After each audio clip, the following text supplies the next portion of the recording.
Der Binnenmarkt zählt zu den größten Errungenschaften der Europäischen Union. Bestehende Handels- und Wettbewerbsbeschränkungen zwischen den Mitgliedstaaten wurden schrittweise abgebaut. Dadurch hat sich der Lebensstandard erhöht. So stellt die EU ihr liebstes Kind immer gerne vor. Aber was hat dieser Binnenmarkt tatsächlich gebracht? Angesichts der 24 Millionen Arbeitslosen in Europa heute hat man zumindest das Recht zu fragen. Krise hin oder hier? Und diese Frage werde ich sofort meinen Gästen stellen. Bei mir im Studio begrüße ich zwei deutsche Abgeordnete, Evelyn Gebhardt, schönen guten Tag und willkommen. Und Jürgen Klute, auch willkommen bei mir im Studio. Erste Frage, sie war schon ganz am Anfang.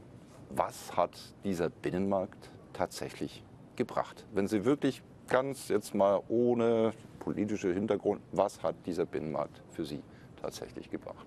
Also, der Binnenmarkt hat durchaus einiges für die Bürger gebracht.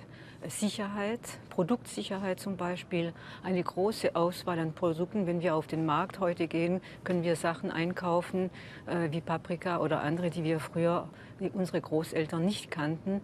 Wir können darauf vertrauen, dass eine gewisse Sicherheit bei den Produkten, sei es ein Bügeleisen, ein Auto oder eine Waschmaschine, wir können darauf vertrauen, dass wenn wir im Ausland einkaufen, wir durchaus auch Möglichkeiten haben, auch zu unserem Recht zu kommen, falls es ein Problem gibt. Also da gibt es schon einige positive Aspekte. Okay, aber es hieß Anfang der 90er Jahre, dieser Binnenmarkt baut sich wirklich auf und innerhalb dieser Zeit bis zum Jahr 2000 haben wir schon 2,5 Millionen Arbeitsplätze mehr geschaffen dadurch.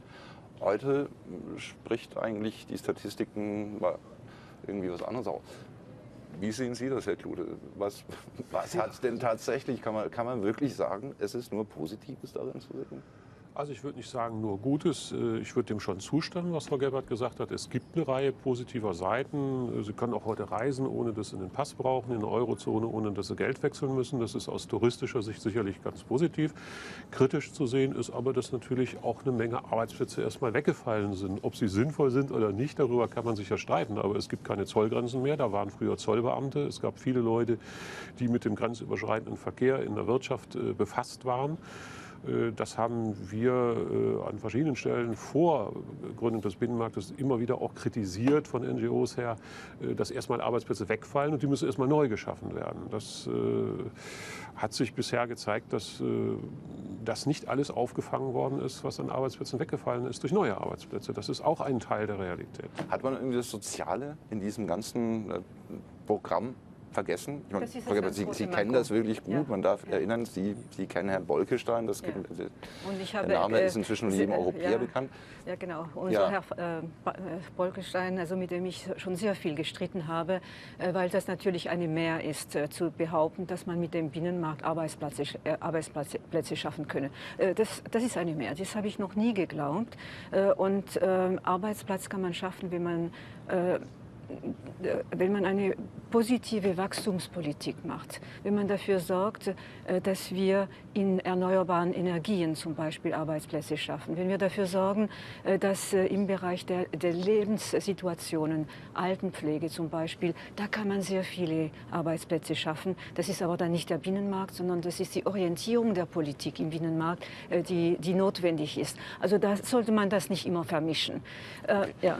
Bevor wir weitermachen, weil der Binnenmarkt ist eigentlich, die fängt schon 57 an, ja, und hat sich langsam entwickelt. Und es gab verschiedene Staaten natürlich. Ich schlage Ihnen kurz vor, eine kurze Reportage von meinem Kollegen Andreas Dietl zusammengestellt. Schauen wir uns kurz an. 4 Minuten, machen wir zurück.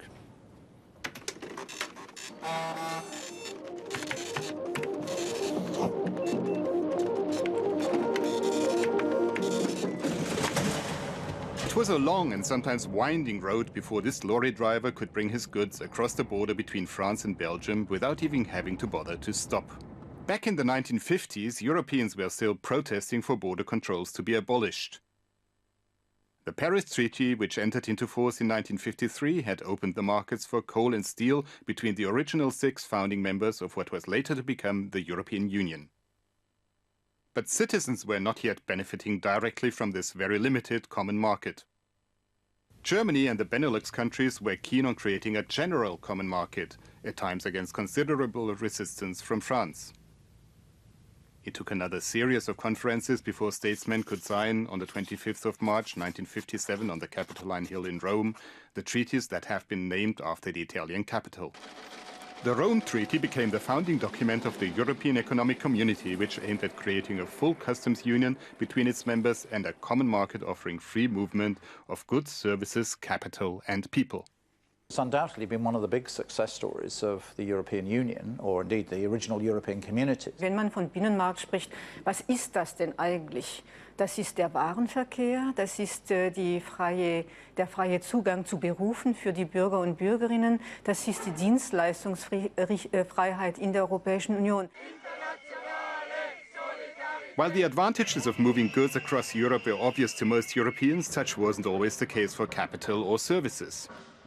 Und wenn es um die Dienstleistungsfreiheit geht, da stoßen wir immer noch an vielen Vorurteilen in den Mitgliedstaaten, weil in jedem Mitgliedstaat meinen die Leute, ja, unser System ist das allerbeste. The problem there is that there are a whole network, a spider's web of barriers that member states have erected over the years, in some cases long historical reasons, stopping businesses coming in from other countries. While the internal market now covers all fields initially envisaged by the EU's founding fathers, it is far from being accomplished.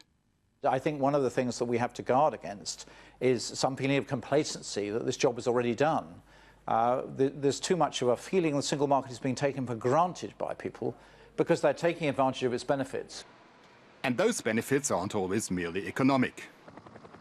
Wenn wir in unsere Geschichte zurückschauen, in den letzten Jahrhunderten, gibt es keinen einzigen Zeitraum, in dem in diesem geografischen Raum so lange keine kriegerische Handlungen gegeben hat. Das ist das Schönste überhaupt, dass wir den Menschen, den Bürgern haben schenken können mit der Europäischen Union. Und das sollten wir auch hochhalten. It's easy to miss that wood for the trees of Europe's sometimes still tricky border-crossing rules. Evelyn Gebhardt, Sie haben gesagt, unser System ist immer das Beste, das meinen viele. Wie schwierig war es eigentlich, so einen Binnenmarkt zu bauen? Wer waren eigentlich die Leute, die blockiert haben überhaupt? Es sind sehr vielfältige Leute, die blockieren. Unter anderem auch die Wirtschaft selber. Wenn ich an Roaminggebühren denke zum Beispiel, da gibt es große europaweit tätige Telekommunikationsunternehmen, die trotzdem Roaming nehmen, auch wenn man innerhalb ihres eigenen Netzes da telefoniert. Das ist gegen Europa und gegen die Bürger so etwas. Okay, das ist heute so, aber damals konnte man sagen, die Industrie, die Wirtschaft war ja wirklich sehr daran interessiert, das aufzubauen. Und es ist ja im Prinzip nichts Neues. Die Industrie hat viel daran geschrieben. Das, was die Europäische Kommission damals vorgestellt hat, wurde ja hauptsächlich von der Industrie geschrieben. Ich glaube nicht, dass auch Herr Delors oder ein größerer Präsidenten der Kommission irgendwas selber geschrieben hätten. Hat man dadurch nicht irgendwas vergessen, Herr Klute? Gut, ich meine, am Anfang stand ja die Idee, durch wirtschaftliche Integration eine Friedensordnung zu schaffen. Insofern hat das eine gewisse innere Logik.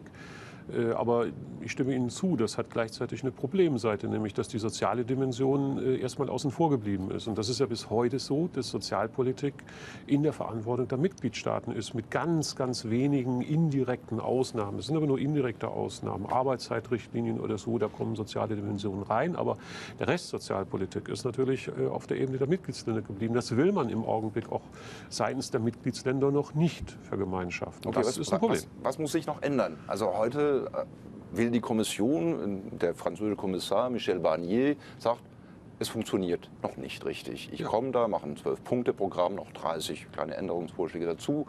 Was muss sich denn heute tatsächlich ändern, damit es auch für die Menschen, nicht nur für die Wirtschaft, auch für die Menschen funktioniert?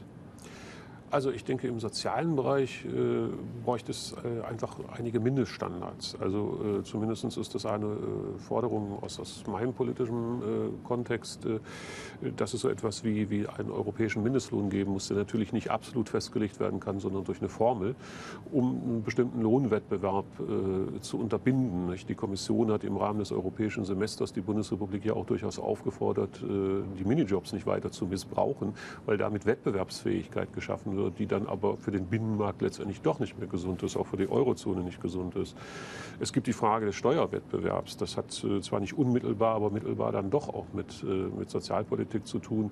Es gibt einen enormen Steuerwettbewerb zwischen den verschiedenen Mitgliedsländern bei Unternehmenssteuern etwa. Okay, wann kommt das zum Beispiel? Also erstens Mindestlohn. Da ist Deutschland wirklich, also man hat gesehen, ziemlich weit hinter. Steuer. Was ist die Antwort? Also es ist tatsächlich da, das Problem ist da, weiß jeder. Jeder sagt aber, nicht bei mir. Naja, wir arbeiten ja dran im Wirtschaftsausschuss. Nur so. Wenn ich das gerade noch sagen darf. Also wir thematisieren das im Wirtschaftsausschuss. Ich arbeite ja hauptsächlich im Wirtschafts- und Währungsausschuss und da haben wir das seit Beginn der Legislaturperiode, seitdem bin ich ja auch aus dem Parlament, immer wieder gefragt in den Diskussionen mit den Kommissaren. Aber es gibt eine massive Blockade seitens des Rates, weil eben einige Länder Vorteile daraus ziehen. Ja, was ich denke, was fehlt, ist eine Sozialklausel, die wir unbedingt in die Verträge hineinbringen müssten, nämlich dass man überprüft bei der Gesetzgebung, die wir im Bereich des Binnenmarktes haben, nicht nur, was bedeutet das für die Wirtschaft, das wird immer gemacht, sondern auch, was bedeutet das für die Arbeitnehmer und Arbeitnehmerinnen in der Europäischen Union? Was bedeutet das für ihre Rechte, für die Rechte der Bürger, für die Rechte der Verbraucher und Verbraucherinnen? Das sind die Fragen, die immer hintanstehen und was absolut notwendig ist, wenn wir wollen, dass die Bürger auch Europa wieder positiv finden, ist, dass wir das wieder stärker in den Mittelpunkt setzen. Dass wir uns überlegen, was bedeutet das jetzt für den Bürger, so dass auch wirklich ein Erkenntnis für die Bürger da ist, ja, da ist etwas, das auch für uns gemacht wird. Ja, aber für viele Länder, nehmen wir jetzt mal Großbritannien, ist eigentlich der Binnenmarkt die EU.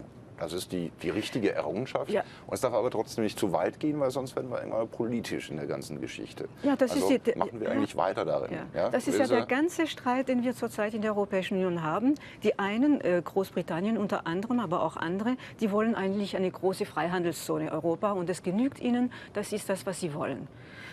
Das ist nicht das, was ich will. Ich will eine politische Union. Ich will eine Union, in der die Bürger ihre Rechte haben und diese auch durchsetzen können. Eine Europäische Union, in der auch Arbeitsplätze geschaffen werden. Und wenn man immer über Wettbewerb redet, zum Beispiel in Europa, Europa wettbewerbsfähig zu machen oder die Mitgliedstaaten wettbewerbsfähig, was heißt das? Gegen wen wettbewerbsfähig oder mit wem? Die Staaten unter sich, das heißt Sozialdumping. Das kann es ja wohl nicht sein. Okay, aber wenn man das jetzt auf Deutschland zurückbringt, Jürgen Klute, die Linke, Evelyn Gebhardt, SPD. Es sind trotzdem zwei verschiedene Ansichten über Europa hier am Tisch, kann man sagen. Das Oder weiß täusche ich mich da überhaupt nicht. Da bin ich auch noch nicht mal so ganz sicher. Nein. Also ich glaube, da sind wir uns doch weitgehend einig. Also ich zumindest halte die europäische Idee schon für richtig und für notwendig, allerdings für korrekturbedürftig. Und zwar für deutlich korrekturbedürftig in den Bereichen, die Frau Gebhardt eben auch benannt hat. Nicht? Also Sie haben es ja auch gesagt, es gibt einfach Defizite in der sozialen Entwicklung.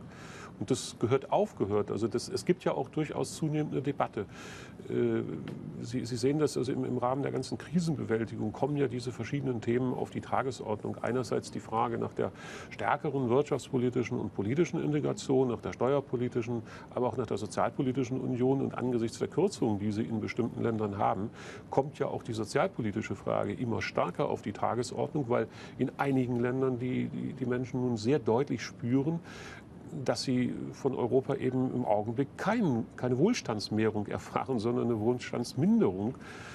Und wenn Europa akzeptabel bleiben soll für Bürger, wenn das attraktiv bleiben soll und zustimmungsfähig bleiben soll, wird man hier umsteuern müssen. Sonst verliert Europa einfach die Zustimmung der Bürger und Bürgerinnen.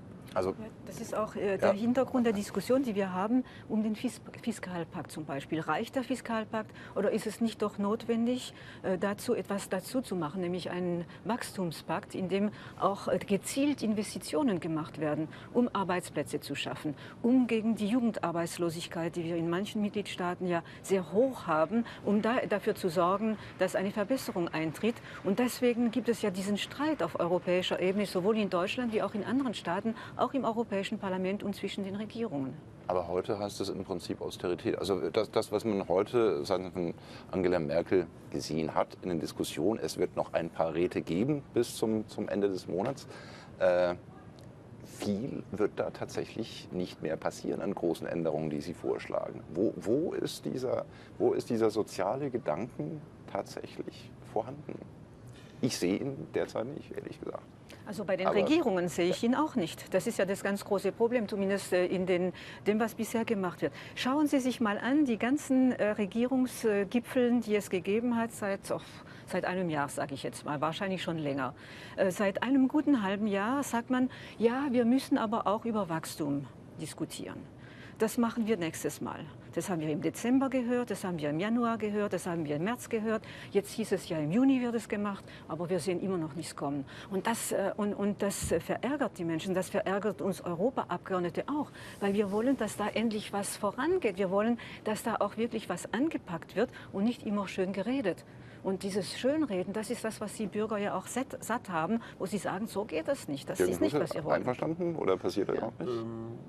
Also in der Grundeinschätzung ja. Ich würde nur schärfer fordern, dass der Fiskalpakt völlig zu verschwinden hat. Also ich denke, das ist einfach eine Orientierung, das zeigt sich halt in Griechenland, in Portugal. Das stürzt Länder. Also Griechenland ist ein Land, das zu 80% von Binnenmarkt lebt.